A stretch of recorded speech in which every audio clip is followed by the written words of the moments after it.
Hello, hello, beautiful people. Welcome to the Wellspire podcast where truth cuts deep and clarity rises through the noise. Thank you for being here once again. Kindly like, share, listen, follow, and most importantly, leave us a comment because your voice helps our community grow. And today we are sitting, with a cold, bold truth, one we've probably heard in TV shows, in movies, and also read in books, and even in our personal reflection. There are only two kinds of people in your life: the allies and the foes.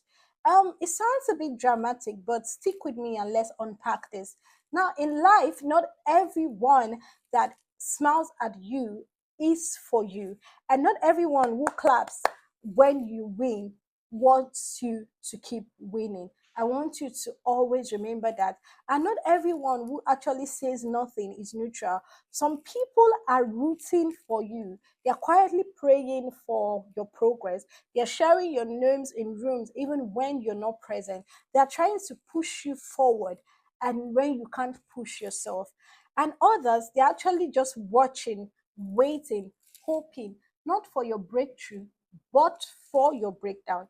And somewhere in between lines, we exhaust ourselves because we are trying to, decode facial expressions. We read between lines and in text. We overanalyze tones, energy, silence. But the thing is, sooner or later, for your own peace, you have to learn to draw the line, not out of hatred, but out of clarity.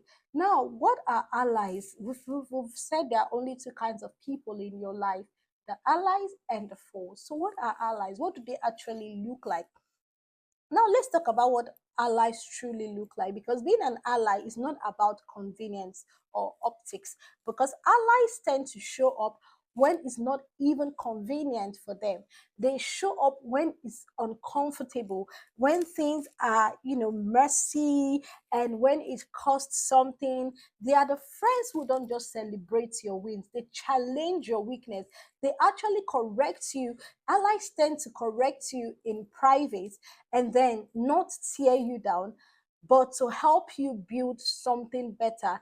They stand up for you when no one, when they stand up for you when your name is, mentioned in a room and you're not even present.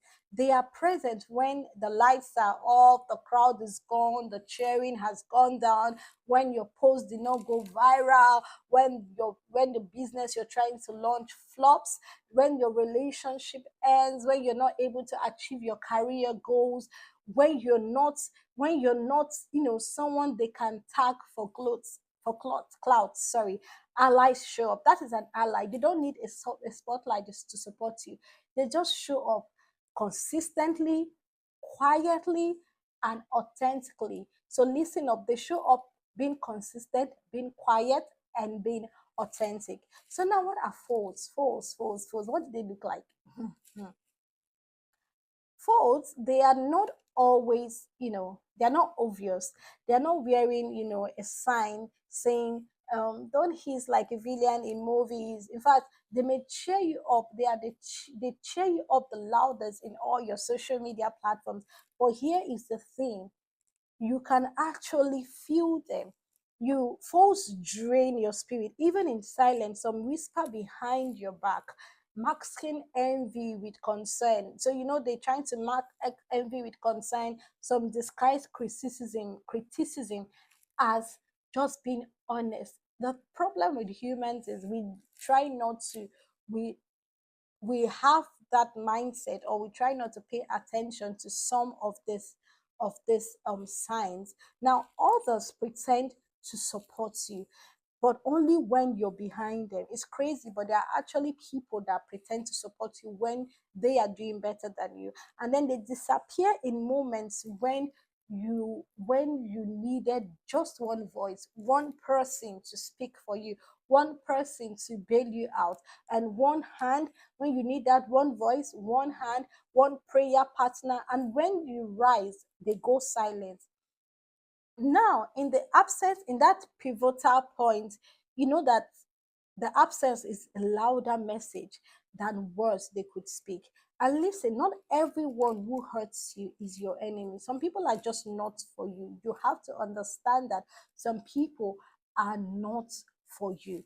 And that is okay because we are humans, but your energy, that's sacred ground, and not everyone should have access to your energy. Not everyone should have access to that sacred ground. And that is where discernment comes into play.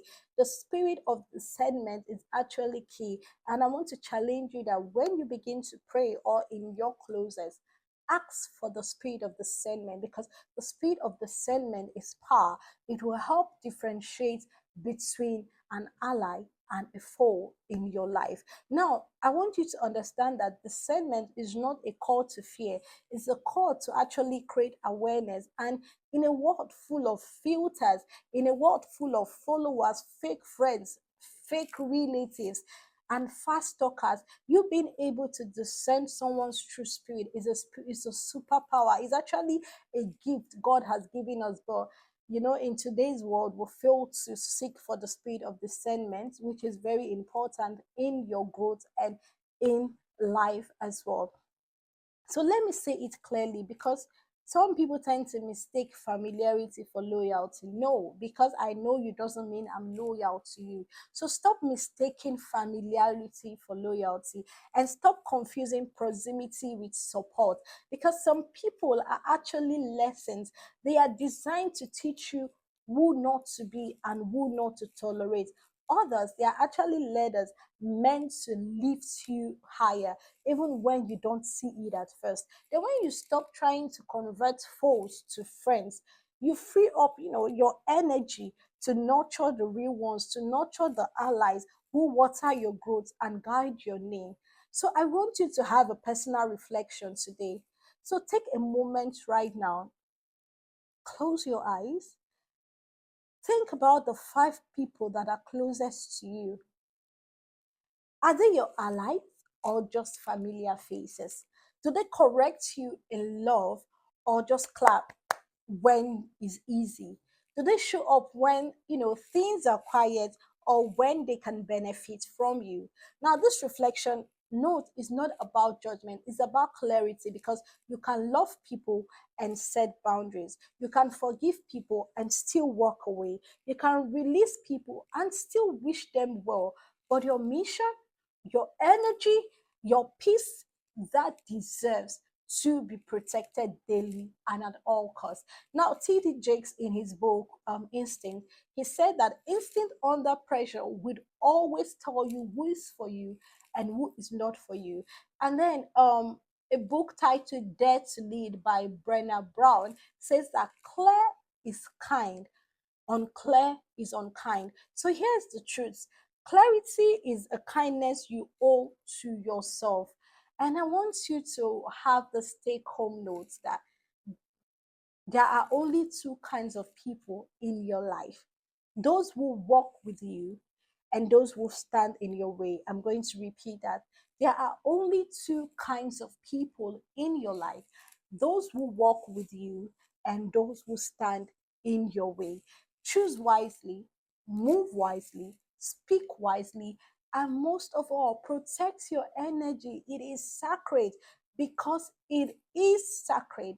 Thank you once again for being here and for listening to the end. I love you. Until next time, I want you to, stay healthy, stay sharp, and most importantly, pray and ask for the spirit of discernment, because in this world we live in right now, it would really do you a lot of good. Thank you so much. And please like, share, follow. Don't be a foe to me, be an ally to me. I love you. Until I see you again next week. Bye bye.